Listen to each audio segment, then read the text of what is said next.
Hey everyone, it's a snowman with too loud, too old music.com. As you can see over this direction, or whichever it'll show up, I have my buddy Mike Ladano from Grab a Stack of Rock. Hey Mike, we are here because we just finished talking to Alan Niven, the former rock and roll manager for Guns N' Roses and Great White, and we talked about his book Sound and Fury, a rock and roll story. So, was that good? You like that? That was great. Yeah. That was great. That was fun. Yeah. So we really enjoyed it. So we hope you will too. We're going to transition to that right now because we never really introduced him because Alan just started talking He just the started minute talking. he came on. And then John says, I got to hit record because we don't want to miss anything. And we had him for, well, you'll see. You'll Yeah. see. Let's Yeah. not spoil anything. So just Let's that just, way we don't miss any. Yeah, I read it. I was telling Jamie it's probably the fastest I've ever read a book yeah. because I couldn't put it down. Wow. So You could have titled the book. Well, that's awesome. Oh, sorry. Thank you. I was muted there. You could have titled the book Page Turner. Well, that's very kind of you both. yeah. There's a friend of mine called Mick Wall, Hmm. who, in my humble estimation, is the only person who can write a decent rock and roll book that's actually worth reading. I tend not to like rock and roll books because they all have the same story arc.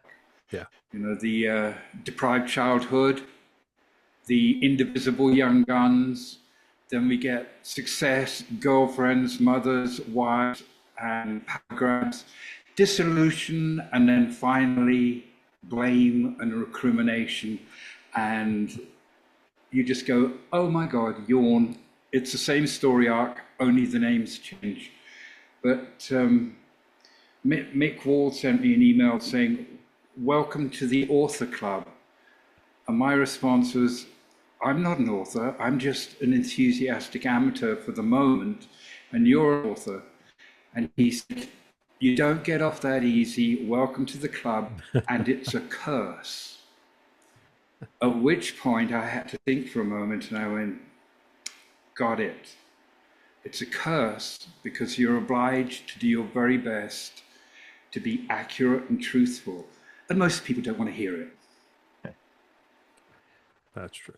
No, and so you didn't have any kind of ghostwriter. You did this all yourself.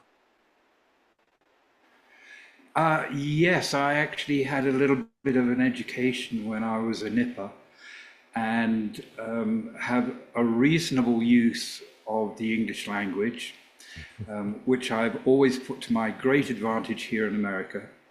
I found that it was very important not to lose my accent because if I was in a room of executives and I used my best PBS, Downton Abbey accent, they all thought I knew what I was talking about. So I stayed with the English accent. And for me, it was,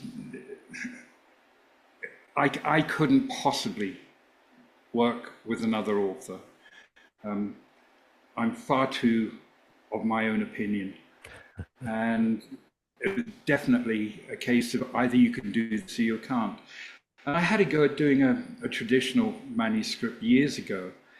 And I don't know if language is appropriate It's on your thing, perfectly but fine. Perfectly fine. all right. Well, I would say I fucking hated it. I found it a bore. I found it depressing. I found it tiresome. And it was only when I woke up to the fact that if I have some sort of sense of self-realization, I'm only an old jukebox sitting in the kitchen corner. Put a quarter in, I'll tell you a story. Pour me another glass of port, I might tell you another one. And that's when the light bulb went on in my head. And I went, the only way to do this is just tell stories. Treat it like an album, like the albums over your shoulder. And in point of fact, being a composer, I found helpful. Because obviously when you're composing a song that's maybe 3-4 minutes long, you have to edit, and be very careful of the choice of your words to make the sentiment sound fresh and for it to work rhythmically and in phrasing. So I think the fact that I've got 50, 60 songs in print under Great White, I think that was a help for me. If I may ask you a question. First of all, I too loved the book. One thing I really appreciated about it was you didn't pander down. There were words in there that I needed to look up. So that's always a plus. I like when I learn new words every time I read a book. But I'm curious why you chose to start with a Shakespeare quote. Oh, irresistible. First of all, if you're going to have the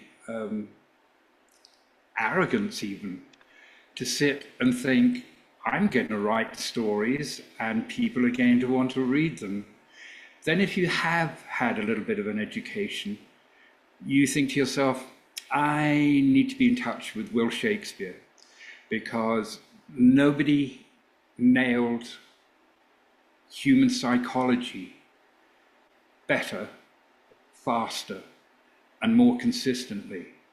So obviously I had to look to Will for the title of my book. And of course, the quote from Macbeth is perfect. I am just an idiot telling tales that probably have no significance. So I can denigrate a little bit there.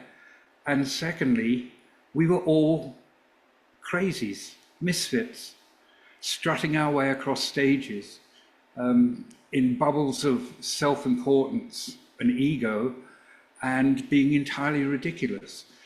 So using that quote from Shakespeare was an absolute must.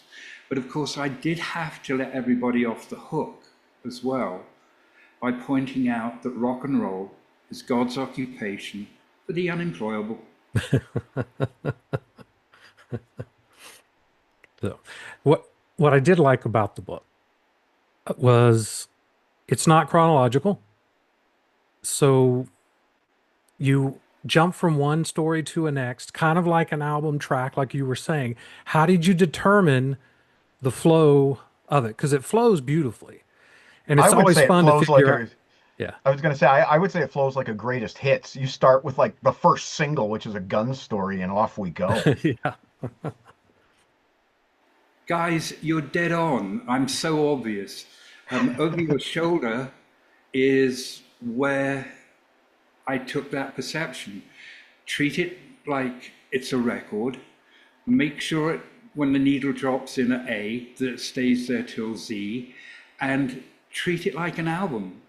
In point of fact, I was having a conversation with Jimmy Ashurst, who used to be the bass player in Juju Hounds, just a couple of days ago, and he was telling me that he was thinking about writing his memoirs. And I said to him, listen, don't be chronological, don't be historical, treat it like a record. And that illuminated him. He went, okay, now I know how to go about it. Because I think that's more fun. And I think it is, a good book is like a record, or a good record can be like a book. Yeah. Very profound.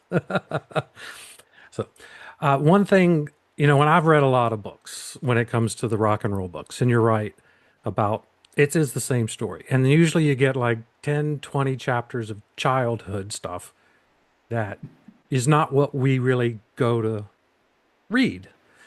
So, but you didn't completely go away from that. Your epilogue was about your childhood. So why did you want to highlight that piece of it? Well, because I was treating it like a record, there had to be sleeve notes, album notes.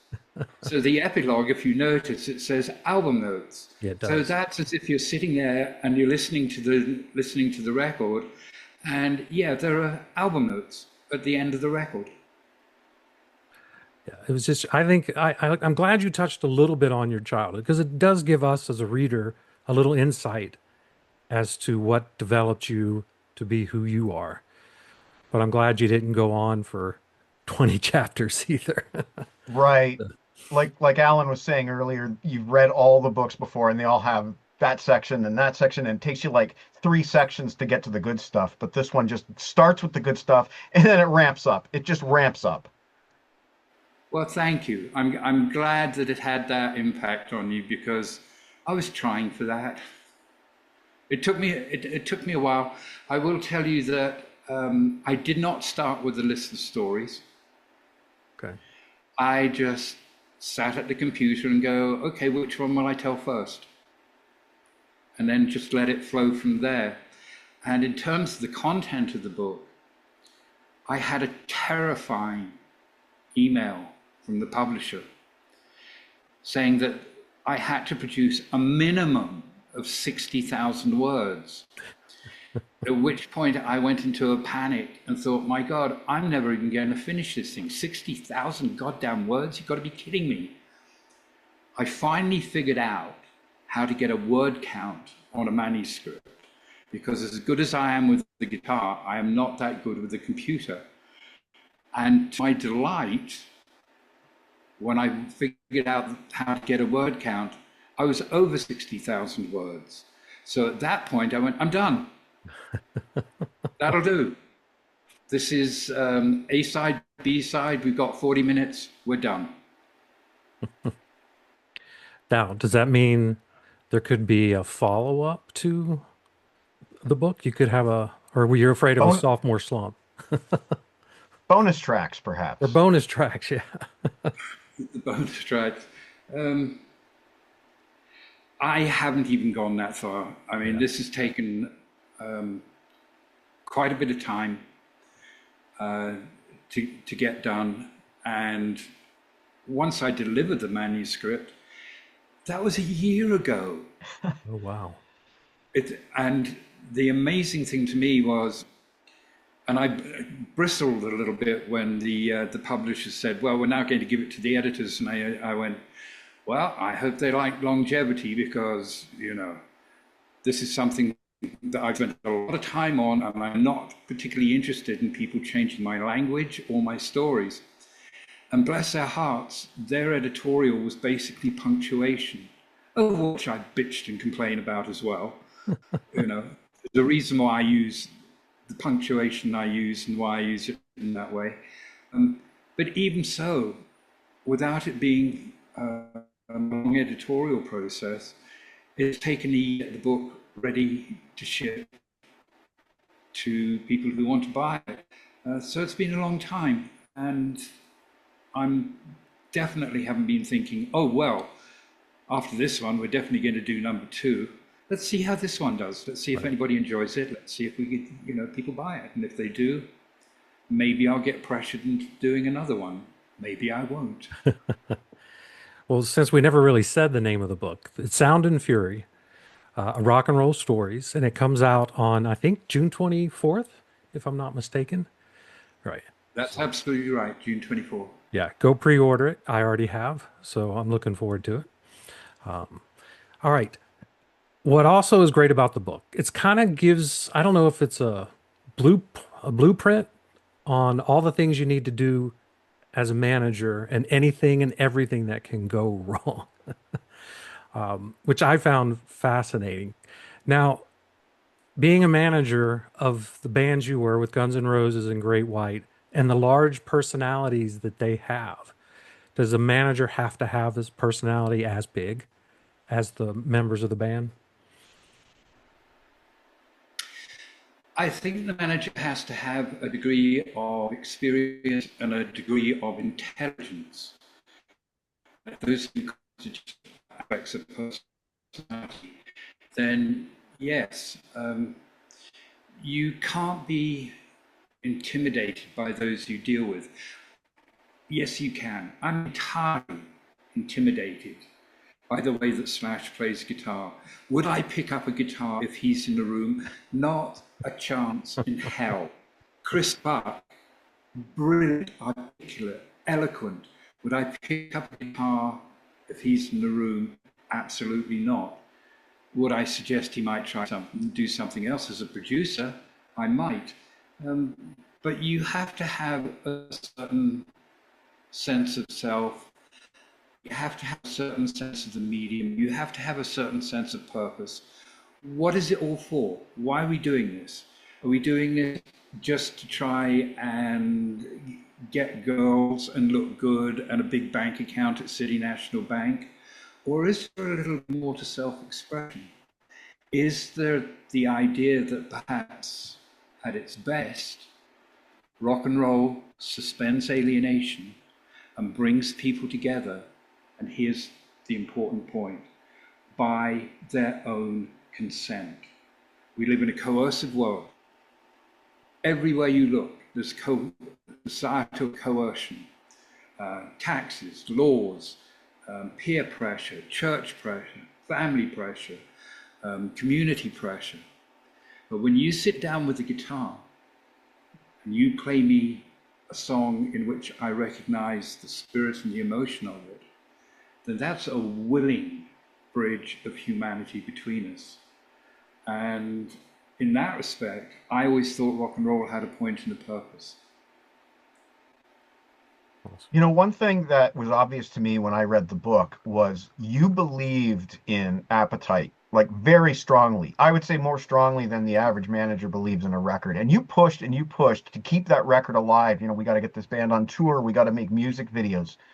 What was it about that record that just, it seems to me that you knew that was a one in a million thing. Not that that was a pun, but that was not intentional. Absolutely not. My impression of Appetite was that if I could sustain some marketing support for it for long enough, we might, with this band that I thought was going to be a really good underground band, we might possibly get to gold one day. And if anybody says we knew it was going to be the best-selling rock and roll debut of all time, then that's an indication that they're either completely and utterly certifiable or they're self-aggrandizing liars. None of us knew that it was going to be that huge. But when you commit to something, you want to see it succeed to a degree that you feel that the whole thing is worthwhile. And bear in mind that when I took GNR on, I'd just become a father for the first time. And I was trying to relaunch Great White at the same time. And I turned Tom Zutaut down twice when he came and asked me to look at the band. First time was from a point of view of, I have to concentrate all my energy on Great White right now. We have a second chance. We've crafted a second chance, and I have got to see it through, and I have a clear vision of what I want for this band, and I have to apply all my energy to it. Second time he came, I'd done some research, and I thought Tom was fucking crazy. This band are a nightmare. Their reputation is absolutely appalling, and from what I hear, nobody wants to work with them. And then he came and asked me a third time, and that time he actually suggested that I pretend to manage the band so that he could tell Eddie Rosenblatt, who was president of Geffen, yes, there is a manager, now can I start recording the band? Because Eddie wouldn't let him do it until that was done. And of course, my reaction was, are you kidding me? Pretend? And it was, all right, Tom, I'll go and take a meeting. And at that point, I relented. And famously, the first meeting I had with them ended up with being just me and Slash. And that's where I started to get sucked in. Because firstly, he was English. Secondly, he was very smart. Thirdly, he was incredibly charming. And fourth, he was articulate. And I went, this is interesting. There's more to this than I thought. And that's where I started to get sucked in. That's fascinating. All right. There was one story that you put in there about Axl and his Well, there were a lot of stories about Axl and his behavior before concerts and stuff. And I actually had a Axl experience with Guns N' Roses. Back, it was, let's see, November 22nd, 1987. They opened for Motley Crue at the Omni in Atlanta.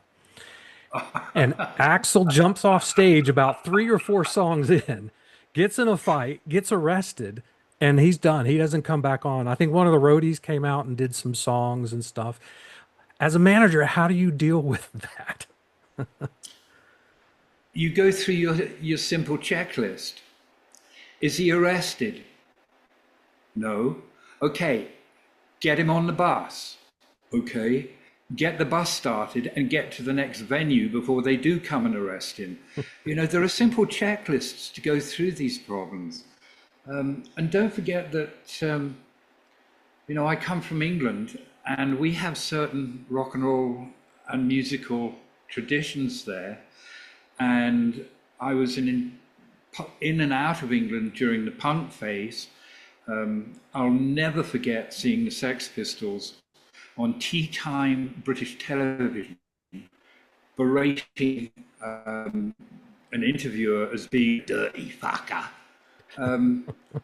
and watching what happened the next day.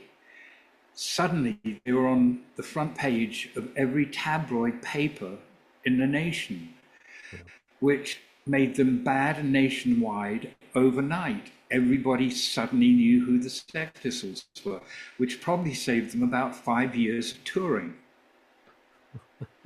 So you keep that sort of thing in your mind to see if you can employ certain things at certain times. Like first time we went to the United Kingdom, we came up with a silly story about Axl killing his dogs.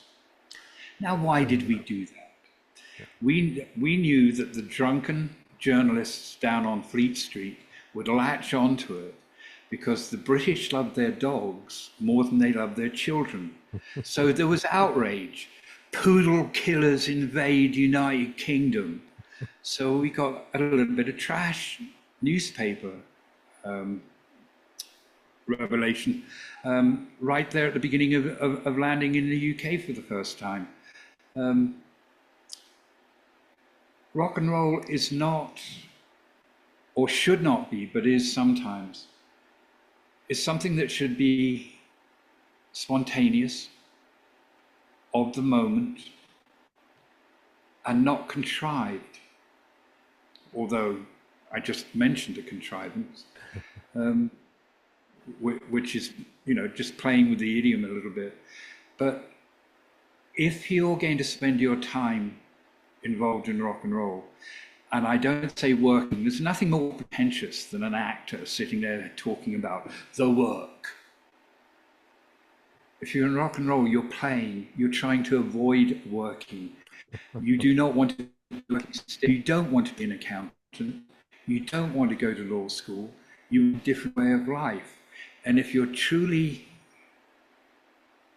passionate about what you're doing, it's a way of life. It's all day, every week, all year long. It's a way of life. It's not an occupation. And you're dealing with people, one of the perspectives I developed was, I think all these kids who form bands, in some way, since they all seem to have dysfunctional childhoods in common, in some way they're trying to create their perfect family. And then you find out that whatever dysfunction they had to endure as children usually gets hacked at some point and the band dissipates. But management, if it's good, thinks on its feet. Most of the times that you're tested for your mettle is in the moment when you have a real problem and you've got to keep your cool, keep your head, and find a solution for that problem real quick, even if that means sending a police car to somebody's home under the instruction you bring the occupants of that apartment to this stage right now in handcuffs if necessary. I remember that Thinking story. on your Yeah. You know, it's funny. That's the story that I've been telling my friends. Like, oh, you wouldn't believe the story in this book. And it just seems like you're constantly thinking on your feet, like you said, fast. Like, obviously, the book is one thing. I don't know how fast those events happened, but you're waiting on a stage for a band to show up. It must have been fast thinking.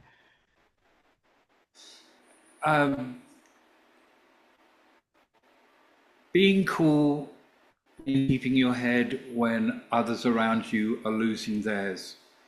That means that you've got to be able to get a grip on your insecurity and fear, and you've got to think clearly in the moment. What solution do I have here? That one was a bit extreme, but you know, I was talking to the production manager for the Rolling Stones, Brian Hearn, and Brian's put me on the spot. I've got 77,000 people here. Am I going to have a riot because your man isn't here? And in the moment I went, and it just came to me in the moment. Sometimes I think that kind of thinking might be similar to how I look at composing.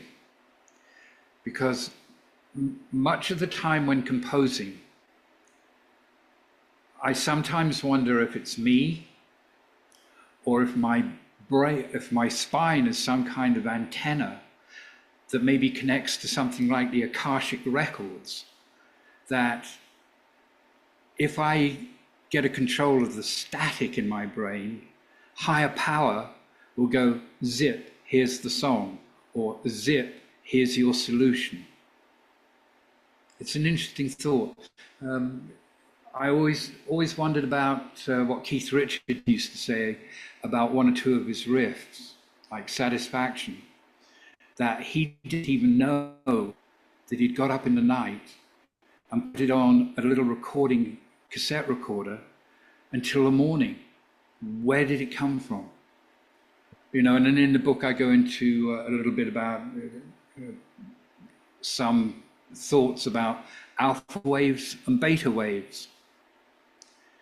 I found that alpha wave activity is the home of the cliche. Everything is regimented.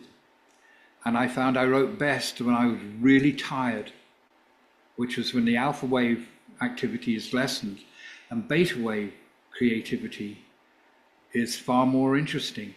That's why I used to keep pencil and paper by the bed. That's why I used to keep a pencil and paper in the car, because while you're driving, all your alpha wave activity is in controlling the vehicle, and interesting things pop out of the back of your head through beta wave activity.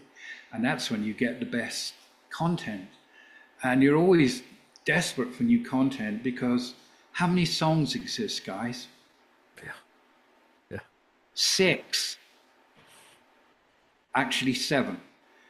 I love you, I hate you, I feel good, I feel bad, the world is great, the world is fucked up. And we're all saying the same thing. The 7th is the magical one, and my wife calls that the question. And for example, Pink Floyd, to me, were excellent at assessing the question.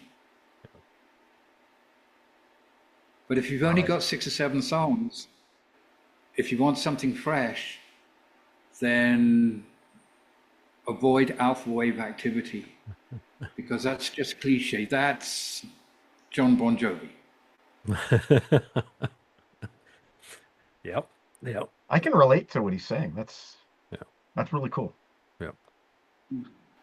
So speaking of the songwriting, with Great White, you were the manager, but then Do you mind if I smoke? oh no, go right ahead. Go right ahead. It's breakfast. It's a Kentucky cheroot, and if you've ever seen Clint Eastwood movies like The Good, the Bad, and the Ugly, that's what Clint used to smoke. And I've been smoking these since I was 19. They help me with my breakfast and conversation. Please don't let us stop you then. Absolutely. So, but on the songwriting part, well, you were the manager. How do you become the songwriter in the band, and then producing it, and just make that transition into doing all of the stuff? Well, you've got to bear in mind that I started my relationship with Great White in something like 1982. Okay. So contributing to the songwriting was a slow and gradual development that accelerated after Shot in the Shot in Dark. the dark. Yeah. And both Kendall and Lardy came to me and said, what we're doing in pre-production at the moment and writing at the moment is really cliche. Can you step up your contribution? And that was the moment that I went, okay, this is a responsibility that I'll take on and that I can find some pleasure in. And I think I can handle, because I know Jack pretty damn well by now. Yeah. And I know that I have to balance something intelligent with his persona. That's not that I'm implying his persona didn't have intelligence. It's just he was Jack and he had those characteristics. The other thing about Jack is a lot of bands have vocalists. Stephen Pearcy, for example, to me is not a singer. He's a vocalist. He has an incredible rock and roll tone to his voice. But what is he on about? Once you get into the content of the song and find there's a little IQ, SQ, or EQ in the song, then you're dealing with a singer because they have to express those qualities, the emotional quality, the intellectual quality, the spiritual quality. And the best songs have a little bit of each in them. So with Jack, I had a singer. So that gave me more scope. And pound for pound, I don't mind saying this 30 years later, pound for pound, if you go back and work through the Great White catalogue, you're going to find a much broader and deeper catalogue of material than you're going to find in any of their contemporaries. You know, I love Def Leppard. I think Mutt Lange is an engineering genius. I would also say they're a boy band. And they might agree with you on that. That's fair. Yeah. And in that respect, I would say they're my favorite boy band. But we're dealing in saccharine, and we're not dealing in anything that's going to stimulate any thought in the audience. I mean, pour some sugar on me. Okay, I get it. I know what you're on about. But are you going to stimulate any investigation into my own thinking process or my own experience? And when I said a good book can be like a good record can be like a good book, the best books illuminate and generate a questioning in ourselves. What do I see in this book that I can compare to my own experience? And incredibly lucky to be born in 1952. You know, music started out for me singing Furlin Husky with my mom in the car, and we didn't even have a car radio. I use the analogy that rock and roll is like malaria, always in the bloodstream. The only difference is, do you have a fever or not? And as far as having that in my bloodstream, I know the fucking mosquito that bit me. It was the Shadows, Apache. There was something about that guitar tone that I found utterly mesmerizing, and it encaptured me totally. And from that moment on, music was fascinating to me. All of it, not niche. I found all of it incredibly exciting. And to go to a gig and see amplifiers and guitars and drums was stunning. It was so magical and exciting. And being born in 1952, you go through the process. I remember when the Beatles were entertainers. Then Rubber Soul comes along and they become artists. Yeah. And this starts to get your brain going. And then you start to get past Dylan's voice and tone into his words. And that gets your brain going. And the 60s, 64 to 74, was just an intoxicating period to have a pair of ears. And that was it for me. It was just entirely engrossing. And I started out being involved in music. I mean, you know, I had my first guitars and a couple of gigs here and there and so on and so forth. But it became my life when some friends of mine said, you need to spend less time taking acid and get a goddamn job. Really? I do? And one of my friends said, yeah, I read this ad in Time Out. There's a record company looking for a van driver. You should go and see if you can get the job. So I went, okay, record company. Okay, I'll do that. And funnily enough, I got the job. And that was the beginning of my Yellow Brick Road. Yeah. What was the record company? Was Virgin. that so Virgin? Yeah, because I knew you talked a lot about Virgin and went Yeah. up from there, which is kind of cool because, you know, we all hear about Richard Branson and all of that. So it's kind of neat that you had firsthand experience with him and stuff. So, but how did you get to the U.S.?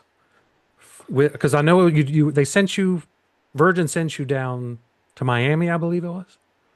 Well, I was the gopher. I was the van driver.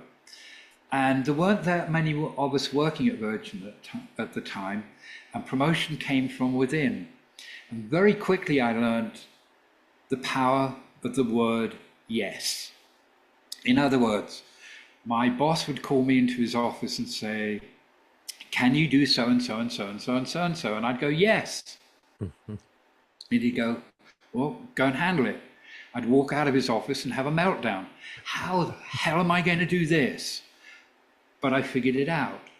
And at Virgin, they had me going to Scandinavia, they had me going to Switzerland, Germany.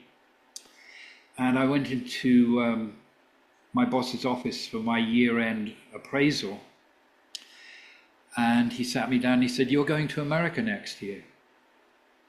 I said, okay. I had gotten married about 6-9 months beforehand, and I was kind of thinking, wow, how long am I going to be over there? And I looked at Chris and I said, what am I going to do when I get there? And his response was, you'll figure it out. So they put me on a 747. They give me a Virgin American Express card, and I fly off to this place that has been this shimmering musical Camelot, an extraordinary place, unreachable to me on the other side of the Atlantic. And I always wondered, will I ever get to visit America? And here I am sitting on a 747 with an American Express card going and landing there, and then starting to work through the retailers, the distributors.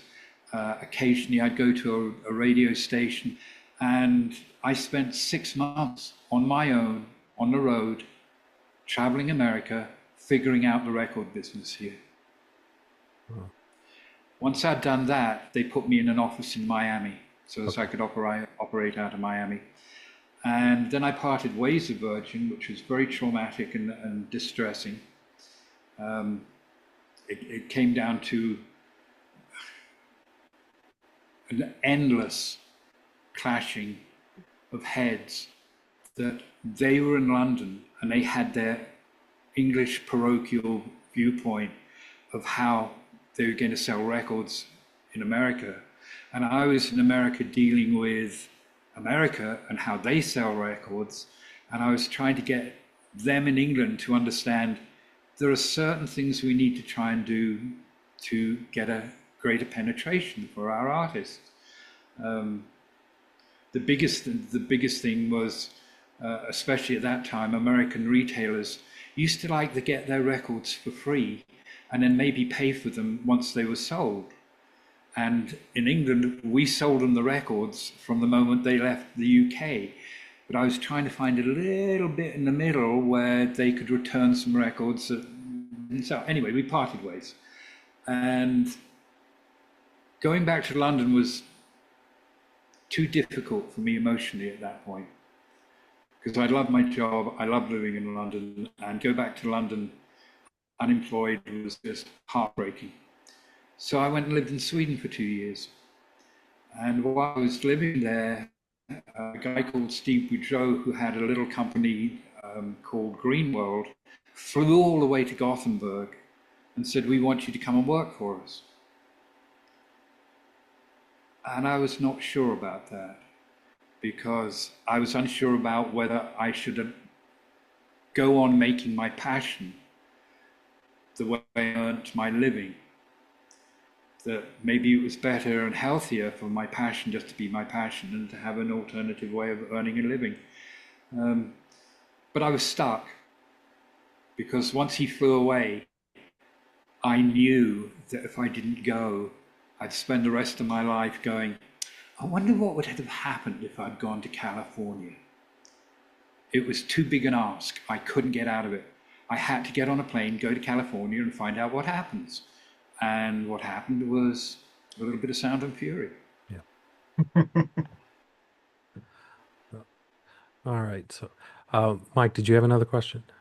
Yeah, I just want to wrap up with sort of a light one, an easy one for you. But having read Sound and Fury, let's say they come to you with a whole bunch of Hollywood money and they say, "We're making the Sound and Fury movie." Who do you want playing you in the Sound and Fury movie? Oh, good. I thought you said an easy question.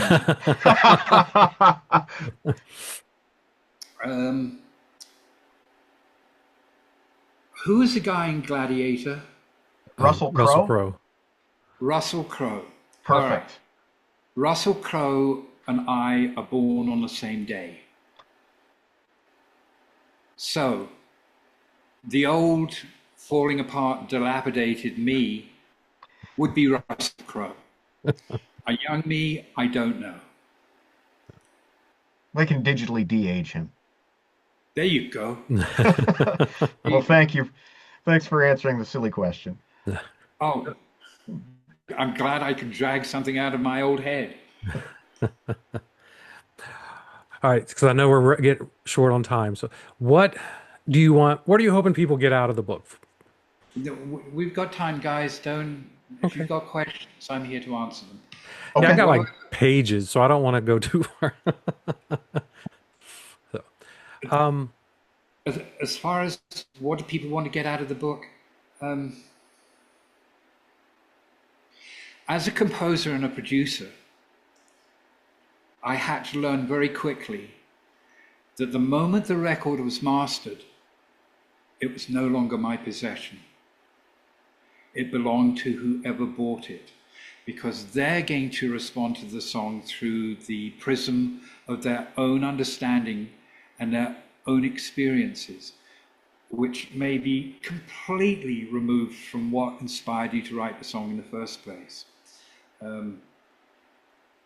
I once made the mistake of asking someone who I respected as a writer what their inspiration was for a particular song.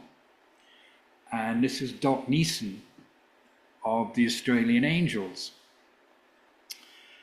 And I'd gone down to New Zealand to meet them and see them play for the first time. And Doc came to my room with a cart with 8 bottles of Moet and Chandon, something like, on there. And I said, well, shall we wait for the others before we pop one? And Doc's like, nah, we'll get into it. Don't worry, they'll catch us up. And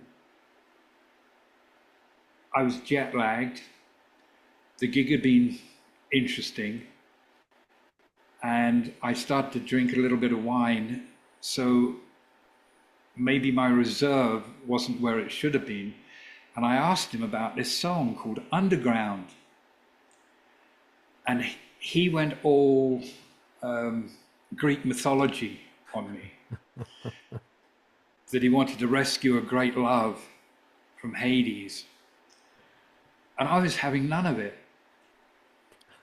because I was inebriated. Now, you wanker, you don't really understand what you've written here. This is a great song about disassociating from the things in society that need to be disassociated from. And he goes, fuck you, you wanker. I know what I wrote this song about. And I said, no, you don't. So the next thing is him being basically Irish and me being bloody minded. We got into a tussle and we broke a chair, we broke a table, and I lost a 1-carat diamond earring out of my ear. And his guitar player, Rick Brewster, came into the room, and I will never forget what he said. He stood there and he goes, well, I can see you guys getting along then. I'll see you later. And walked off. And Doc was one of my dearest, dearest, dearest friends from that moment on until death did us part. But I loved Doc, and I thought he was brilliant and wonderful. And if you've never seen the Angels, there's a video of them playing at a place called Narara. And I thoroughly recommend that if you want to know what turned me on about the Angels, watch that clip. I'm writing that down to go look it up because I listened to a little bit of the Angels because you talked about them in the book and using the song Face the Day, that Great White covered. Brilliant song by the Angels. I mean, over here in the States, we really didn't hear them. So sadly, we missed out on a lot of their music. And I really love the album because I went to the Face the Day, the album that was on, and really enjoyed that. How'd you pick that song for Great White? I was visiting a friend of mine at Capitol. At the time, he was vice president of international. In other words, he had to coordinate the promotion and the distribution and the release of records around the globe. And his name's Kik van Hengel. He's Dutch, but he was an incredible London lad, a bit of a scallywag, shall we say. And I really like Kik, and for some reason, Kik took a shine to me, and I was visiting him. And he had just come back from some Capitol conference. And he said, have you heard this? And he said, I was playing this every morning to wake people up and get them out of their hangovers. And he put on, I Don't Want to Face the Day. And I sat there and I went, who is this? What is it? Are you going to sign them? Because immediately I was thinking, maybe I could be involved in some small way. And he goes, no, they don't get it here. And I'm going, well, yeah, typical American A&R. But it's brilliant. And he turned around to me and said, you should get the white ones to do this. And I went, you are a genius. Because this entirely represented my vision for where I wanted to take the band beyond Shot in the Dark. Because Shot in the Dark is a transitional record. Yeah, it's great. It's not cohesive. Yeah. It's got some really good moments, but it's transitional. And I had a clear perception of where I was going to go with this band from that point on. I'd be sitting in the studio with the band, we'd be doing demos, trying to get people to be interested in signing us again. And between takes of songs that I was kind of indifferent about, Kendall would be sitting there playing blues licks.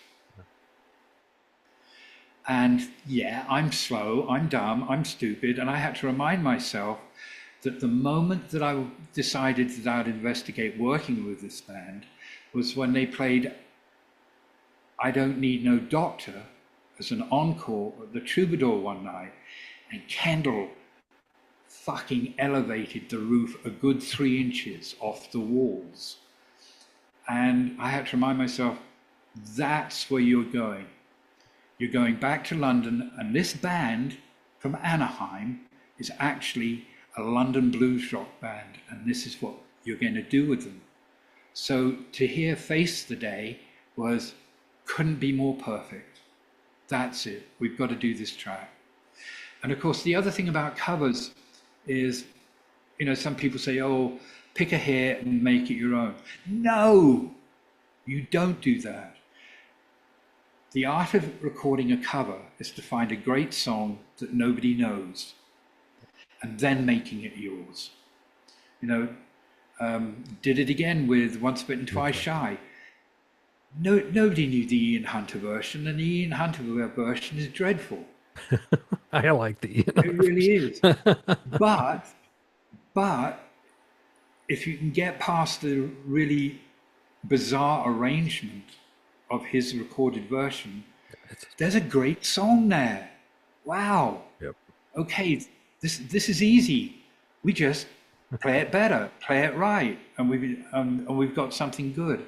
And in the case of that, it wasn't even something that I was thinking of that we were going to promote.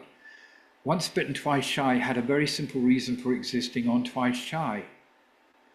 The previous record was called Once Bitten. Yeah. Now, as a marketing move, trying to get people who are just discovering the band to move from Once Bitten, how easy is it for them to go, oh, Twice Shy, that must be that band that is Once Bitten. And there exists the song, which helps. And if you notice, I think I put the song on last on side 2, which tells you my expectations of it. It was there as a cool little marketing thing and a good song. The fact that it became the hit it did and sell 3 or 4 copies short of 1 million singles, and I had no idea this was going to happen. And I'm looking at Great White, and Great White are my road band. We're not a chart band. We're not a pop rock band. We're not going to be up there with Warrant and Poison.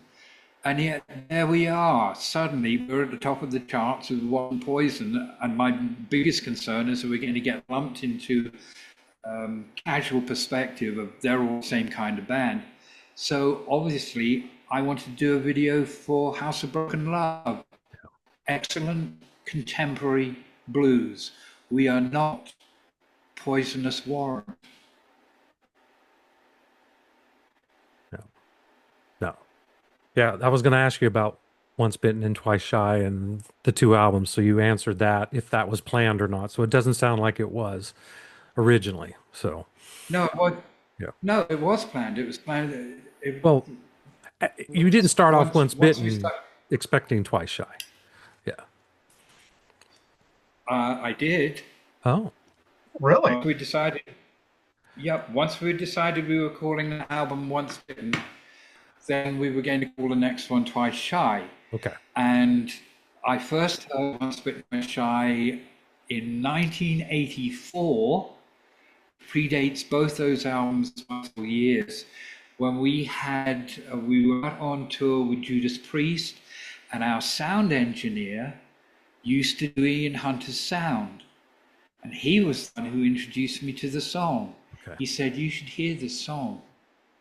And that's where I first heard it and went, went into the filing of my brain. And then later came the time when, you know what?